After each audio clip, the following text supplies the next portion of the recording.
안녕하세요. 반갑습니다. 지휘도 하시고 노래도 부르시고 어제는 운전해서 부산까지 조문도 다녀오시고 모든 분들 다 감사드립니다. 하나님께서 기뻐 받으시는 찬양이었을 것을 우리 모두가 그렇게 확신하고 이 일로 말미암아 우리 하나님 크게 기뻐하실 것인데요. 우리 그런 영광 받으신 하나님을 생각하며 함께 박수하겠습니다. 감사합니다. 지난주가 부활주일이었습니다. 그런데 부활절은 지난주 한 주로 끝이 나는 것은 아닙니다. 초대교회는 부활절로부터 성령 강림절까지의 50일 동안을 부활절기로 지켜왔습니다. 기록에 따르면 초대교회가 가졌던 가장 오래된 절기가 이 부활절기입니다. 대림절이나 사순절도 사실 후대에 만들어졌습니다. 그러니까 가장 오랜 전통의 절기인 것을 알 수 있습니다. 초대교회 성도들은 이 기간 동안 기쁨을 누리는 것, 그리고 기쁨을 나누는 것을 중요하게 여겼습니다.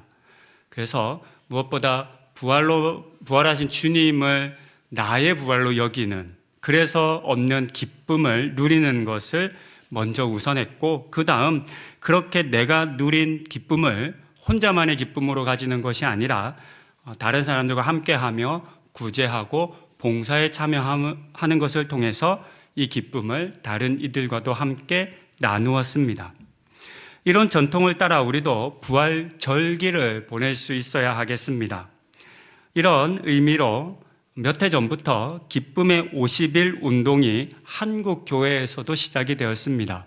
사실 꽤 오래된 전통이지만 그동안 한국 교회는 기쁨의 50일이라고 하는 용어를 그렇게 즐겨 사용하지는 않았고 이 절기를 지키자라고 말하지는 않았습니다. 길어도 10여 년이 채 되지 않는 그런 짧은 그런 새로운 운동이라 할 수 있습니다. 이를 위해서는 먼저 예수님을 통해 이루어진 부활을 내가 기뻐할 줄 알아야 합니다. 내가 예수님이 우리 가운데 허락하신 그 기쁨을 내가 먼저 누리지 못한다면 우리에게 나눌 기쁨은 당연히 없을 것이기 때문입니다. 오늘은 누가복음 15장에 기록된 새 비유 이야기를 통해서 먼저 우리가 누려야 할 기쁨이 무엇인지에 대해서 나누고자 합니다. 7절까지 읽었지만 15장에 기록된 새 비유 이야기 모두를 다루도록 하겠습니다. 새 비유 이야기는 두 가지 점에 있어서 공통점을 가집니다. 첫 번째는 모두 가졌던 것을, 원래 소유했던 것을 잃었다가 다시 되찾은 이야기라고 하는 공통점입니다. 두 번째는 이 끝에 기쁨의 잔치가 열렸다라고 하는 것입니다. 6절은 이미 보았고요. 9절과 23절도 이와 같은 말씀으로 잔치를 이야기합니다. 또 찾아낸 즉 벗과 이웃을 불러 모으고 말하되 나와 함께 즐기자. 이른 드라크마를 찾아내었노라 하리라. 23절입니다. 살찐 송아지를 끌어다가 잡으라. 우리가 먹고 즐기자. 이처럼 잃었던 것을 되찾은 이야기 속 세 사람은 혼자서만 기뻐하는 것에 머물지 않았습니다. 잔치를 열어서 그 기쁨을 다른 사람들과 함께 나누었습니다. 본문 이 비유는 너무 잘 아시잖아요. 이렇게 잘 아는 본문을 설교하는 건 사실 참 어려운 일입니다. 우리는 이 비유 이야기를 읽으면서 다양한 입장에서 읽을 수 있습니다. 그러니까 목자의 입장으로도 읽을 수 있죠. 드라크마를 잃어버린 여인의 입장으로도 읽을 수 있고요. 또 이 속색이는 자녀를 가진 부모의 입장으로도 읽을 수 있습니다. 또 마다들의 입장으로도 읽을 수 있죠. 그리고 탕자의 입장으로도 읽을 수 있습니다. 그리고 이 이야기 전체를 둘러싸고 있는 예수님께 이 비유 이야기를 들려주신 바리새인과 서기관의 입장으로도 이 비유를 읽을 수 있습니다. 근데 오늘은 또 다른 입장의 사람으로 이 비유 이야기를 함께 읽어보려고 합니다. 그들은 누구인가 하면 각각의 등장인물들이 잃었던 것을 되찾은 이후에 잔치를 열었잖아요. 너무 기뻐서. 이 잔치에 초대받은 사람의 입장으로 이 본문을 한번 읽어보려 합니다. 먼저 새 이야기의 내용을 간단하게 살펴봅니다. 아파트의 게시판이나 전봇대 등 요즘은 당근이라고 하는 어플에 개를 잃어버렸어요, 고양이 잃어버렸어요 라고 하는 글들이 올라옵니다. 많이 보셨을 겁니다. 그러면서 함께 찍었던 사진도 올려놓기도 하고 특징을 이야기하기도 하고 목걸이에 무슨 이름이 적혀 있어요 이런 이야기도 있습니다. 가끔은 살해를 한다라고 해서 이렇게 얼마 살해하고 싶다라고 적기도 합니다. 이 때문에 함께 아파하기도 하고 걱정하기도 하고, 요즘 저희는 그 대전이 걱정이잖아요. 늑대가 아직도 못 잡았죠. 네, 늑대가 아직도 못 잡았어요. 도망쳤는데 저희 아내 대전 다니는데 어떡해요. 걱정하는 사람이 있어요. 근데 알고 보니까 그 늑대는 한 번도 사냥을 해서 먹어본 적이 없는 동물에서 태어나서 2년 동안 주는 밥만 먹은, 그러니까 사실 야생에서 살아가기 좀 어려운 늑대일 수 있는 거죠. 어떻게 쓰레기 뒤지는 거 아닐까 이런 걱정이 듭니다. 그런데 이렇게 걱정하고 이런 사람만 있는 건 아니에요. 어떤 사람들은 겨우 동물 잃어버렸다고 걱정하고 또 돈까지 준다 그래, 그냥 잃어버렸다 생각해, 이런 사람도 분명 있습니다. 하지만 반려동물 키워보신 분들이라면 그럴 수 없다는 것 잘 아실 겁니다. 그들은 단순히 수많은 동물들 중에 한 마리가 아닙니다. 함께 먹고 자고 일상을 같이 했던 동물들은 사람이 아닐 뿐이지 이미 가족이죠. 그래서 또 하나의 가족이라고 요즘은 불립니다. 그래서 그들이 아프거나 또 어떤 이유로 잃어버렸거나 때로는 먼저 세상을 떠나게 되면 그들을 기르던 사람들과 함께 살았던 사람들의 상실감이 매우 큽니다. 또 마음도 많이 아픕니다. 첫 번째 이야기 속 목자도 그랬을 겁니다. 우리같이 양을 기르지 않는 사람들의 입장에서 보면 100마리 중에 한 마리는 별로 소중하게 여겨지지 않을 수 있습니다. 하지만 이 이야기를 연구하는 학자들의 이야기를 들어보면 그 100마리 정도는요, 목자들은 다 안 돼요.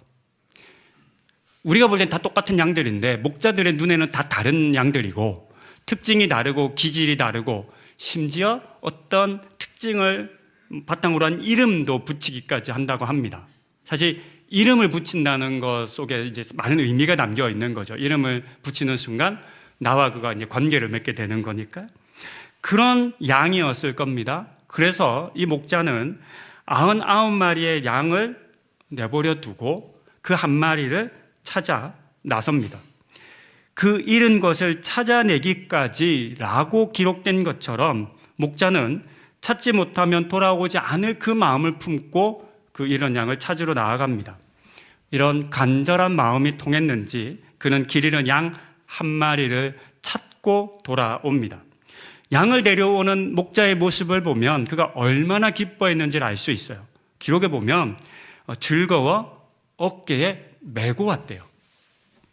저라면 엉덩이를 한 대 발로 차줬을 텐데, 너 때문에 말이야 내가 속을 새기고 이 고생을 하게 만들어 라고 할 것 같은데, 이 목자는 달랐습니다. 그 한 마리 때문에 하지 않아도 되는 마음고생 그리고 육체적인 고생을 했죠. 하지만 그에게는 그런 수고와 고생에 대한 불평이 하나도 없었습니다. 오히려 다시 찾은 기쁨이 충만했죠. 그리고 그 기쁨이 너무 커서 벗과 이웃을 불러서 잔치를 열 정도였습니다. 이어서 두 번째 이야기입니다. 이번에는 한 드라크마를 잃은 여자에 대한 이야기입니다.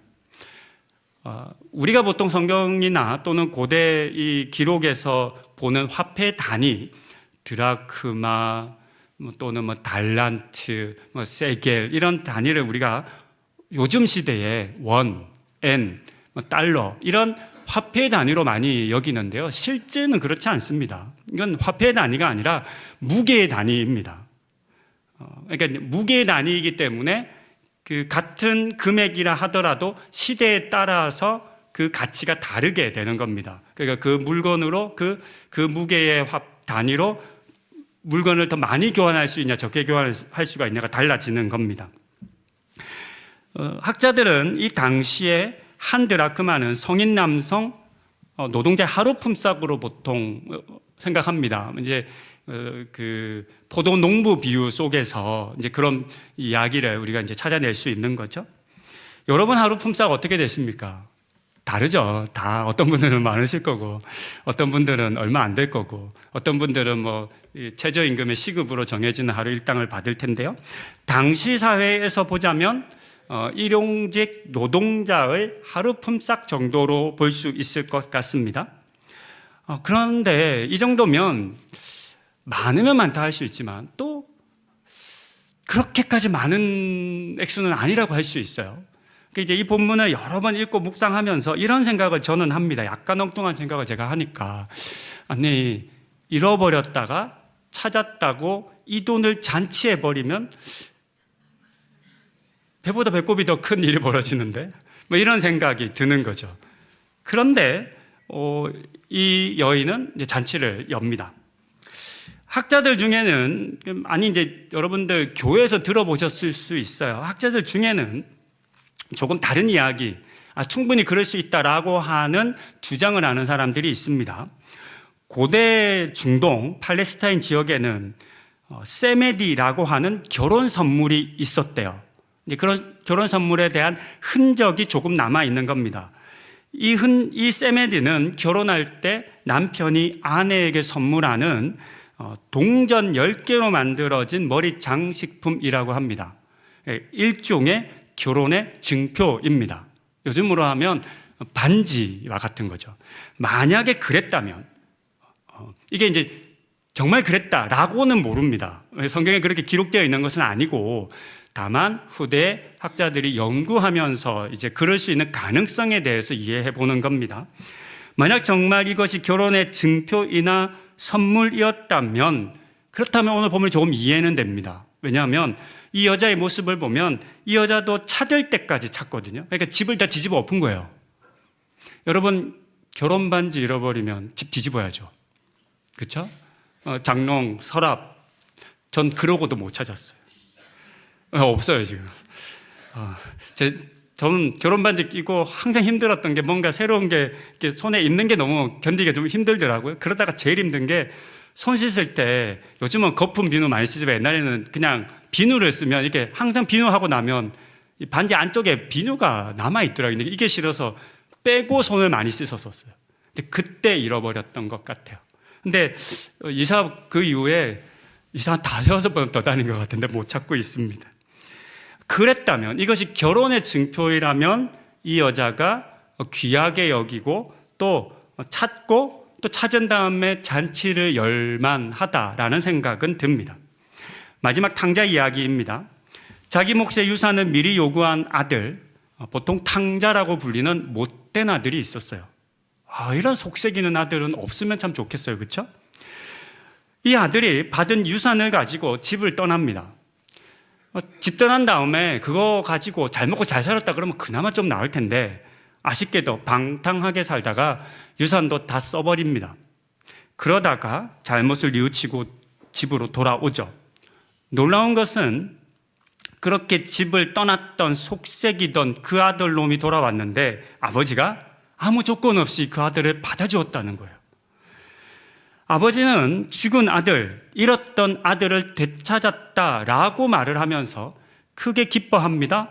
그리고 소를 잡아서 잔치를 열었어요. 여기까지는 세 이야기가 모두 유사합니다.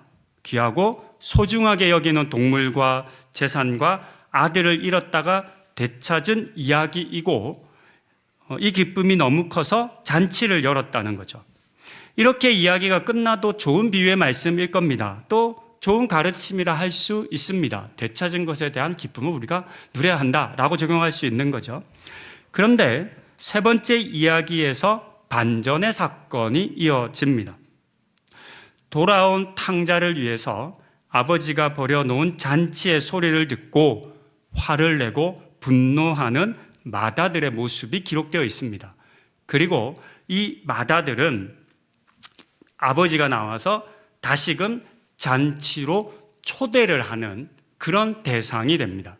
그런 점에서 설교를 시작하면서 이 본문을 우리가 읽고 이해할 때 이 잔치로 나를 초대했다. 내가 초대받은 사람의 입장에서 이 본문을 우리가 이해해 볼 때 이 마다들의 마음이 우리가 잔치를 왜 참여하지 못하는 이유가 되는지, 이유로서 이 마다들이 그것을 대변하는지를 한번 생각해 볼 수 있겠고요. 그럼에도 불구하고 이 잔치에 함께 해야 하는 이유를 우리가 한번 생각해 볼 수 있겠습니다. 마다들은 아버지와 가족을 배신하고 떠난 동생을 위해 잔치를 열어주는 아버지를 이해할 수가 없었습니다. 충분히 저는 그럴 수 있다고 생각합니다. 왜냐하면 동생의 한 행동 때문입니다. 예전 이 본문에 대한 설교는 많이 했었으니까요. 아직 아버지가 살아있을 때 상속, 유산 달라고 하는 건 아버지 빨리 돌아가시면 좋겠다라고 하는 의미라고 말씀을 나누었습니다. 그래서 이런 아들은 멍석말이를 하는 것이 전통이래요. 못된 놈이니까. 그런데 아버지가 그것을 그냥 용인해 줬어요. 그러고 나갔는데 그것을 그냥 허랑방탕하게 썼다고 성경은 번역하고 있지 않습니까? 그러니까 아버지가 어렵게 모은 거잖아요. 아버지 귀한 재산을 그냥 함부로 탕진해 버린 거잖아요. 그리고 뭐 잘난 게 있다고 집으로 기어 들어왔냐고요. 이제 이렇게 생각하는 거죠. 마다들의 입장에서 보면. 그런데 아버지의 생각은 달랐다는 거예요. 아버지는 동생이 죽었다가 살아 돌아왔다라고 여겼고 다시 아들과 하나가 될 수 있다, 하나가 되어야 한다라고 하는 마음을 가지고 있었어요. 그리고 중요한 것은 이와 같은 그 아버지의 마음을 그 마다들을 향해서 너도 이 마음을 가져줘 라고 지금 말하고 있는 겁니다. 15장의 제일 마지막 절에 보면 우리가 이제 이 잔치에 들어가서 함께 즐기는 것이 마땅하다라고 하는 표현이 나옵니다. 이 마땅하다라고 번역된 단어는 그랬으면 좋겠어 라고 하는 표현이 아닙니다.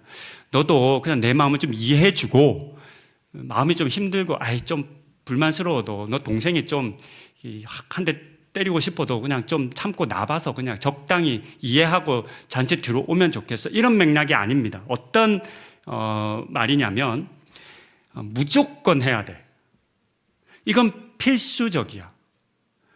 너는 무조건 기뻐해야 돼. 너는 무조건 이 잔치에 참여해야 돼. 이런 강한 메시지입니다. 이제 그런 이야기를 듣고 이 마다들이 잔치에 갔는지 안 갔는지는 기록되어 있지 않습니다. 열린 결말이죠. 여러분들은 어떻게 생각하세요? 들어갔을까요? 안 들어갔을까요? 보통의 학자들은 들어가지 않았을 것이라고 봅니다. 왜냐하면 그들이 이 이야기를 듣고 있는 바리새인과 서기관들을 향한 메시지이기 때문에 그들이 예수를 그리스도로 인정하고 돌아서지 않았으니까 이 형도 이렇게 아버지의 마음은 이해하지 못한 채 그 아버지의 기쁨의 잔치 가운데 들어가지 못하고 불평과 원망 가운데 머무는 거죠. 그래서 성경의 여러 다른 표현 보면 하나님의 초대 가운데 들어가지 못해서 바깥 어두운 것에 쫓겨나 이를 가며 우는 사람들이 계속 반복되잖아요. 이제 그와 같은 모습에 머물렀을 것으로 봅니다. 그렇다면 형은 왜 아버지가 누린 기쁨에 참여하지 못한 것일까요? 여러 이유가 있을 수 있겠죠. 나한테는 잔치도 안 열어줬는데요, 등등의 이야기도 합니다. 제가 생각하는 가장 큰 이유는 동생을 되찾은 것, 잃었던 동생을 되찾은 것, 다른 말로 표현하면 이 되찾음, 이런 것을 찾은 것을 좀 다른 말로 표현할 수 있는데요. 그것은 구원이라고 표현할 수 있습니다. 그렇죠? 이 동생이 잃었다가 죽었다가 다시 살아났으니까 구원일 수 있는 거죠. 또 부활일 수도 있습니다. 그러니까 동생을 되찾은 것은 예수 그리스도로 말미암아 이루어진 부활의 사건에 해당합니다. 동생의 구원 또는 동생의 부활을 이 마다들 형은 인정할 수 없었습니다. 본문을 해석할 때 우리는 이런 것들을 소중하게 여겼던 세 사람을 주목해서 보아야 합니다. 목자는 99마리의 양은 귀하게 여기고 수가 많으니까. 반대로 한 마리라고 해서 가볍게 여기지 않았습니다. 가끔 이 본문을 해석할 때 우리가 좀 어렵게 하는 것은 그 99마리를 들에 내버려 두고 한 마리를 찾아갔다는 표현 때문입니다. 그 99마리는 어떻게 해요, 그러면? 그렇죠? 그때 늑대 오면 큰일 나잖아요. 그러나 그 99마리가 함께 모여 있는 것보다 그 한 마리가 혼자 있는 것이 훨씬 더 위험하고 훨씬 더 도움이 필요한 것은 분명한 사실이죠. 이것을 이 목자는 그냥 외면하지 않는 겁니다. 그 한 마리도 귀하게 여기는 마음이 있었죠. 여자는 결혼 예물을 소중하게 여겼다라고 해석할 수 있어요. 하지만 이 본문을 꼭 그것을 결혼 예물이라고 여기지 않을 수도 있어요. 결혼 예물이 아니었다 하더라도 우리 볼 때는 뭐 그렇게까지 열심히 찾아야 돼? 그냥 없는 셈 쳐라고 할 수 있는 그 작은 돈도 귀하게 여기는 마음이 있었죠. 마지막 아버지의 자녀에 대한 사랑은 더욱 귀합니다. 사랑받을 자격이나 조건으로 보면 이 아들은 이런 대우를 받을 수 없었습니다. 하지만 아버지의 사랑은 아들의 행동이나 자격의 어떠함에 전혀 영향을 받지 않았습니다. 처음부터 끝까지 그냥 그를 사랑하고 있었던 거죠. 말을 잘 듣는 아들은 사랑하고 속삭이는 자녀는 미워하는 게 아닌 거죠. 이 마음은 우리의 마음이죠. 우리 자녀들 속삭인다고 여러분 덜 미워하는 건 아니잖아요. 오히려 우리 속담에 10손가락 깨물어서 안 아픈 손가락이 있냐, 미운 넌 떡 하나 더 준다, 이런 말이 있다는 건 사실 그런 아이들, 자녀를 어쩌면 더 사랑해야 한다, 더 사랑한다라고 하는 의미일 수도 있을 겁니다. 이처럼 이들은 잃은 것을 가치 있게 여겼고 그것을 되찾기 위해서 할 수 있는 최선을 다하는 사람들이었습니다. 그리고 바로 이 같은 이들의 모습이 하나님이 어떤 분이신지를 드러냅니다. 이 본문의 비유 이야기 속 등장하는 목자나 여자나 아버지는 사실 하나님을 드러내는 존재들이죠. 누가복음 15장은 이런 것을 찾은 비유 이야기라고 보통 불립니다. 제목이 이제 그렇게 기록이 되죠. 하지만 사실 그보다는 하나님의 사랑, 하나님의 열심, 그리고 하나님의 기쁨이 어떠한지를 드러내는 이야기로 우리는 읽을 수 있습니다. 이 비유는 세 가지 측면에서 하나님 아버지를 드러냅니다. 첫 번째는 찾을 때까지 찾으시는 하나님, 포기하지 않으시는 하나님, 끝까지 기다리시는 하나님을 드러냅니다. 계속 찾잖아요. 안 찾으면 이 이야기가 끝이 안 나는 거예요. 그리고 반드시 찾는다는 거예요. 이게 우리 하나님의 모습인 거죠.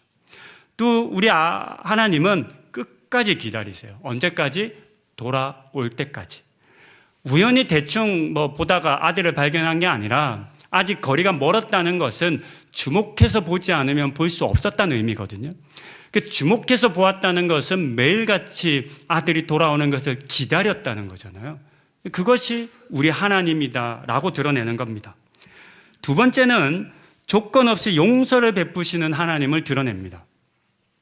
자비로운 아버지의 비유라고 불러야 한다라고 요즘 이 탕자 비유, 탕자 이야기의 제목을 좀 바꾸자는 운동이 일어나고 있어요. 우리는 그냥 다 탕자 비유 이렇게 성경의 소제목에도 그렇게 기록되어 있잖아요. 하지만 요즘 우리 교계에서는 이건 이제 탕자 비유라고 하지 말자. 아니 자꾸 탕자에게 주목하지 말자. 자꾸 그 놈이 얼마나 못됐는지에 주목하지 말고 그럼에도 불구하고 그를 품고 사랑했던 아버지가 어떤 분이신지를 우리가 주목하고 그 아버지를 알아가자. 이제 이런 이야기들을 교회에서 하기 시작합니다. 지난 과거 아들이 했던 불효, 어리석음, 방탕한 삶 등 그냥 우리의 관점과 입장에서 보면 용서받을 수 없을 일처럼 여겨지는 일들이 많았습니다. 하지만 아버지는 그렇지 않았습니다. 아버지는 그런 자녀의 지난 과거에 사로잡혀 있지 않았어요. 달려가 더럽고 냄새나는 아들을 끌어안았고 옷을 갈아입히고 손에 반지를 끼우고 신을 신겼습니다. 단순히 더러워서 씻기고 옷을 갈아입혔다는 의미가 아니라 아들의 신분을 되찾아 준 것을 의미하는 일들입니다. 그렇게 아버지는 아들을 완전히 용서해 주셨습니다. 마지막 세 번째는 죄인들이 돌아올 때 가장 기뻐하시는 하나님을 드러냅니다. 우리 하나님의 기쁨이 어디에 있냐는 거예요. 계속 이 본문 가운데 반복된 것처럼 7절은 이렇게 기록하죠. 내가 너에게 이르노니 이와 같이 죄인 한 사람이 회개하면 하늘에서는 회개할 것 없는 의인 99으로 말미암아 기뻐하는 것보다 더하리라. 이 말씀처럼 하나님은 죄인의 회개, 돌이킴, 구원, 부활을 가장 기뻐하는 분이십니다. 우리는 이 이야기를 통해서, 이 비유 이야기를 통해서 이 같은 하나님의 마음을 발견해야 합니다. 그리고 중요한 것은 이 하나님이 드디어 부활을 이루셨어요. 구원을 행하셨어요. 즉 예수의 십자가 죽음과 부활을 통해서 이 땅의 모든 죽어가는 것들을, 이 땅의 모든 깨어진 것들을, 이 땅의 모든 상처 입은 것들을 회복하셨잖아요. 그렇다면 이제 우리에게 남겨진 것은 그 하나님께서 부활의 기쁨으로 잔치를 열었는데 우리가 그 잔치에 초례를 받았는데 들어갈 것이냐 말 것이냐라고 하는 선택인 거죠. 설교를 마무리합니다. 새 비유 이야기는 이 이야기를 읽고 듣는 사람들을 향해서 모든 잃은 사람들을 찾은 이, 즉 하나님 아버지와 같은 마음을 품고 잔치에 참여하라라고 하는 초대라 할 수 있습니다. 아버지와 같은 마음을 품을 수 있어야만, 하나님과 같은 마음을 품을 수 있어야만 하나님께서 마련하신 이 잔치에 참여할 수 있기 때문이죠. 그리고 우리는 아버지와 같은 마음을 품지 못했던 형의 모습을 통해서 우리가 하나님과 같은 마음을 품지 못하면 어떠한 삶을 살게 될지를 보았습니다. 이 맏아들은 아버지와 함께 그 기쁨을 누리지 못한 거죠. 잃었던 동생을 찾은 그 기쁨을 헤아리지 못했어요. 이 맏아들은 아버지의 기쁨은 헤아리지 못하고 어디에 집중하고 있냐면 자기 자신의 불행에 집중하고 있거든요. 그렇잖아요? 근데 이 잔치는 누구 때문에 열린 잔치냐면 아버지의 기쁨 때문에 열린 잔치예요. 그러니까 이 잔치에 들어가기 위해서는 나의 불행에 관심을 두는 것이 아니라 아버지의 기쁨에 관심을 두어야지만 참여할 수 있는 겁니다. 그리고 그 잔치에 참여하게 될 때 사실은 그 잃은 자, 그 죽었던 자가 나라는 것도 발견할 수 있게 되겠죠. 하나님과 함께 기쁨의 잔치를 누리지 못하게 됩니다. 우리가 맏아들과 같은 마음을 품게 되면. 더하여 기록된 것처럼 이미 받은 은혜조차도 은혜로 알지 못하죠. 얘야, 너는 나와 항상 같이 있었으니까 내게 다 너 거잖아. 이게 이미 은혜이거든요. 이미 받은 은혜인데 그것을 은혜로 깨닫지 못하는 거예요. 깨닫지 못하니까 누리지를 못하는 거죠. 그렇게 원망과 불평 속에서 머물게 될 것입니다. 부활절부터 성령 강림절까지 기쁨의 50일이라고 말씀을 드렸고 우리는 이 기쁨을 누려야 한다고 말씀을 드렸는데요. 중요한 것은 이 기쁨이 나의 상황이 좋고 내가 뭔가 좋은 일이 있어서 얻고 누리는 기쁨이 아니라는 것입니다. 이 기쁨은 나의 기쁨이 아닙니다. 이 기쁨의 50일 동안 우리가 누려야 할 기쁨은 내 기쁨이 아니라 이런 것을 찾음으로 말미암아 누리시는 하나님 아버지의 기쁨입니다. 이 기쁨으로 우리 하나님께서 우리 모두를 초대하셨습니다. 근데 우리가 다른 성경 본문에서 왕의 결혼잔치에 초대받은 이야기가 비슷한 맥락으로 있습니다. 그때 사람들이 뭐래요? 다 자기 일이 바빠서, 다 자기 삶에 매몰돼서 그 왕의 결혼잔치의 초대에 들어가지 않습니다. 응하지 않는 거죠. 그러자 그 왕이 그 잔치를 바깥 버려진 데 있는 사람들을 데려와서 채우고 그 왕의 기쁨에 동참하지 않는 사람들을 내어버리는 장면이 나옵니다. 같은 맥락으로 해석할 수 있는 겁니다. 이 맏아들과 같이. 예수님의 십자가 죽음과 그리고 부활과 함께 잃은 자들을 되찾은 하나님의 기쁨이 부활절을 통해서 우리 가운데 드러났습니다. 하나님께서는 자신의 기쁨이 너무 커서 잔치를 여섰고 이 잔치에 우리를 초대하셨습니다.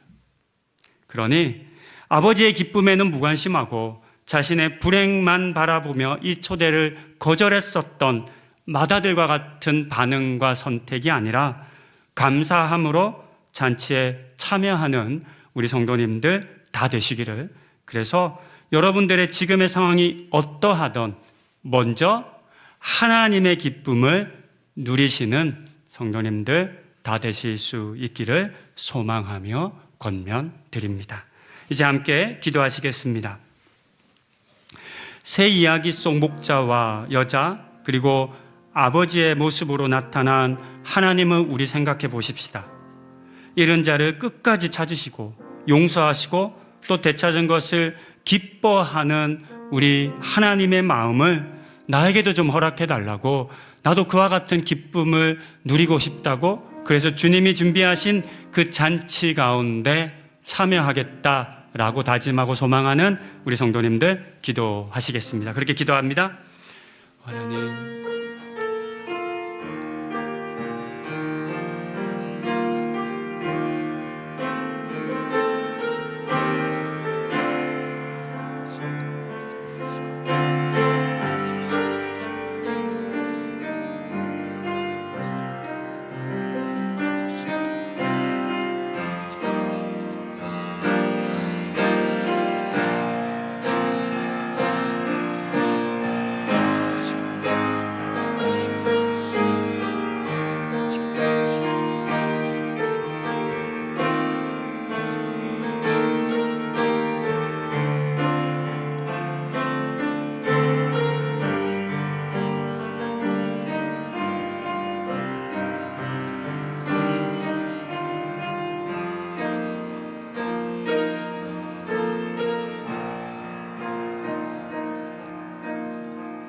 사랑과 자비가 풍성하신 하나님, 우리가 아직 죄인 되었을 때에 독생자 예수 그리스도를 보내주셔서 그 십자가의 죽으심으로 우리를 향한 사랑을 확증해 주시니 감사합니다.